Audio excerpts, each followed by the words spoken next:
Right. Imagine waking up this morning, pouring yourself a nice cup of tea, settling in to watch the news, and then witnessing what can only be described as a political car crash in slow motion.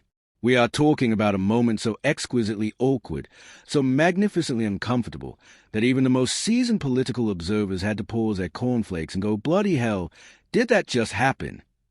Sophy Ridge, bless her, absolutely eviscerated a Labour minister on live television, and honestly, it was a kind of journalism that makes you want to stand up and applaud. The minister? Well, let us just say she probably wishes she had called in sick that morning.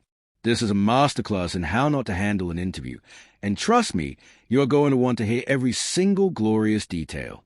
Quick favor, if you are loving this, hit that subscribe button. Over 94% of viewers have not yet. It is free, takes a second, and means a world to us. Cheers if you did. Now back to the show. So here's what happened. A Labour minister, Sarah Jones, who happens to be the policing minister, came under absolutely scorching fire from Sky's Sophy Ridge after refusing to discuss an imminent Brexit announcement during an interview. Now, before you ask, yes, we are still talking about Brexit in 2025, because apparently that particular nightmare is a gift that keeps on giving. The specific issue at hand? Reports that Britain is set to rejoin the European Union's Erasmus student exchange scheme, with a move expected to be confirmed imminently. For those not familiar, Erasmus is essentially a program that allows students to study abroad across Europe, experiencing different cultures, learning languages, and generally having the time of their lives whilst pretending to attend lectures. It is brilliant, and we left it when we left the EU, which went down about as well as a lead balloon at a children's party. But here is where it gets properly interesting.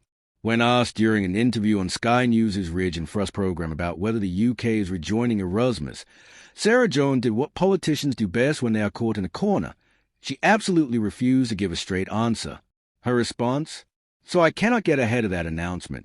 I am so sorry. Now, on the surface, that sounds almost reasonable, does it not? Except for one tiny little problem.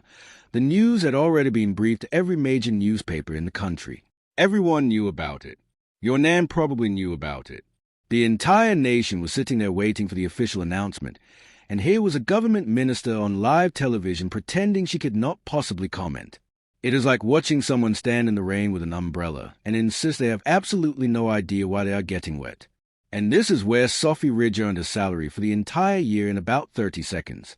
Her reply was absolutely magnificent.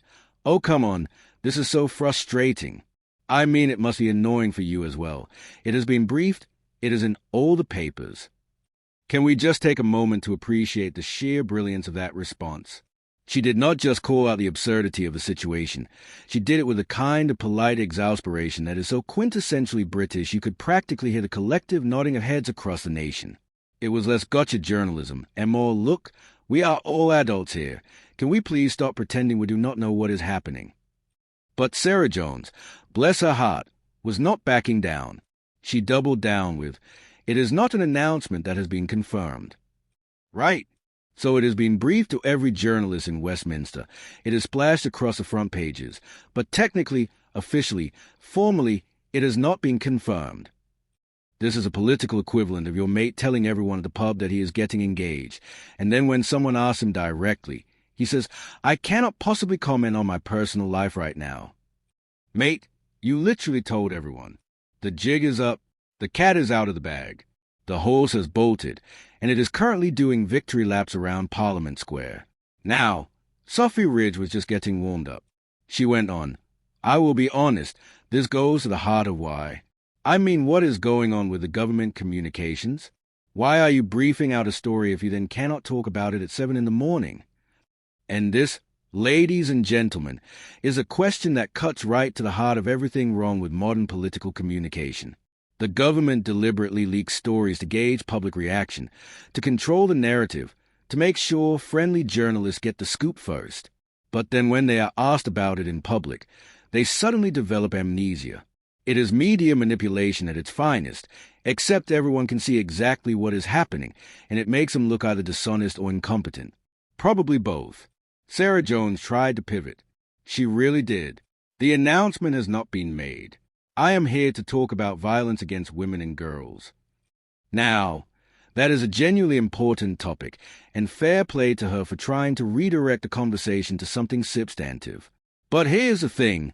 You cannot brief a major policy announcement to every newspaper in the country and then act surprised when journalists want to talk about it. It is like inviting someone to your birthday party and then acting shocked when they show up with presents. What exactly did you think was going to happen? Sophy Ridge was having absolutely none of it. Why do you brief it out to everybody? She asked, and you could practically hear the unspoken subtext. Do you think we are stupid? Because that is really what this comes down to, is it not? The government seems to operate under the assumption that if they just stick to their talking points and refuse to engage with obvious reality, everyone will just shrug and move on. But here's the thing about journalists like Sophy Ridge. They do not move on. They press. They push. They ask the uncomfortable questions that politicians spend hours in media training trying to avoid. And when they do it well, like this, it is absolutely glorious to watch. To her credit, Sarah Jones did eventually try to provide some context. Let me just say, in terms of the context, of course, we are negotiating our way to a better outcome and better relationships with the EU, whether it is defense or trade. And the Erasmus scheme is part of that. I cannot get ahead of the announcement right now, but of course, the ability for people, regardless of their income, to be able to study and learn abroad is really important. So basically, yes, we are doing the thing everyone knows we are doing, but I still cannot officially confirm we are doing the thing. But here's why the thing is good. It is political gymnastics of the highest order. She managed to simultaneously confirm and deny the story whilst also making a policy argument for something she claims she cannot talk about. That takes skill, albeit not the kind of skill anyone actually respects. And then came the killer blow. Sophy Ridge, with a kind of devastating simplicity that makes great journalism, said, "It is a bit of a charade, is it not?" 6 words. That is all it took. 6 perfectly chosen words that sum up exactly what everyone watching was thinking. It is theater. It is performance.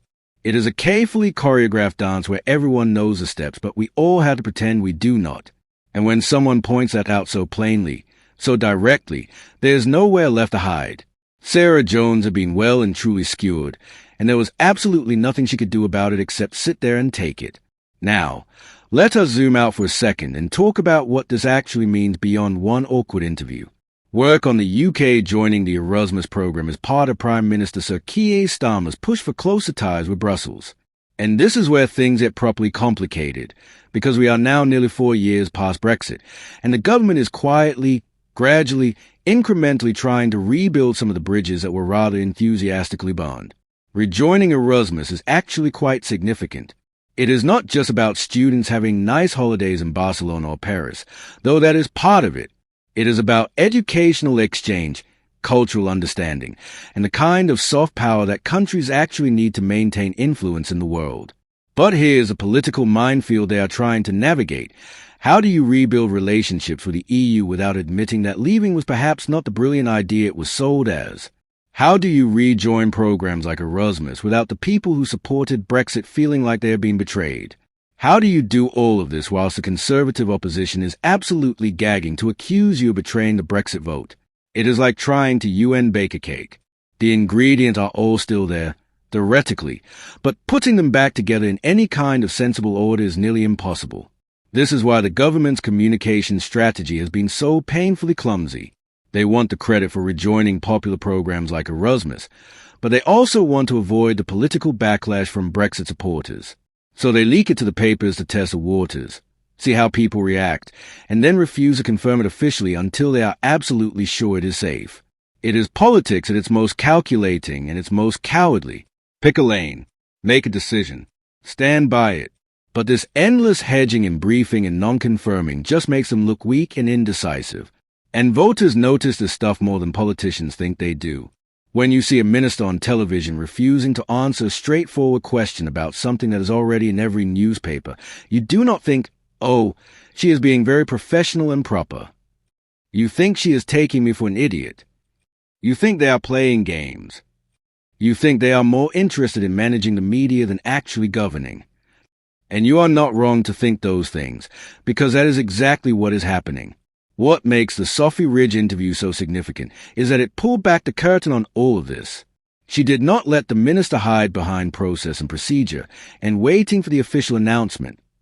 She called it out for what it was, a charade, and that kind of straight talking, that kind of refusal to play along with the political theater, is exactly what we need more of. Politicians have gotten far too comfortable with non-answers and deflections and carefully worded statements that technically say nothing. When journalists push back on that, when they insist on actual answers to actual questions, it is a service to democracy. Yes, that sounds grandiose, but it is also true. Now, you might be wondering what Keir Starmer makes of all this. After all, the title of this video suggests he was not exactly thrilled. And you would be right to wonder, because having your minister get absolutely demolished on live television over a policy announcement that was meant to be a positive story is not exactly ideal. This was supposed to be a win.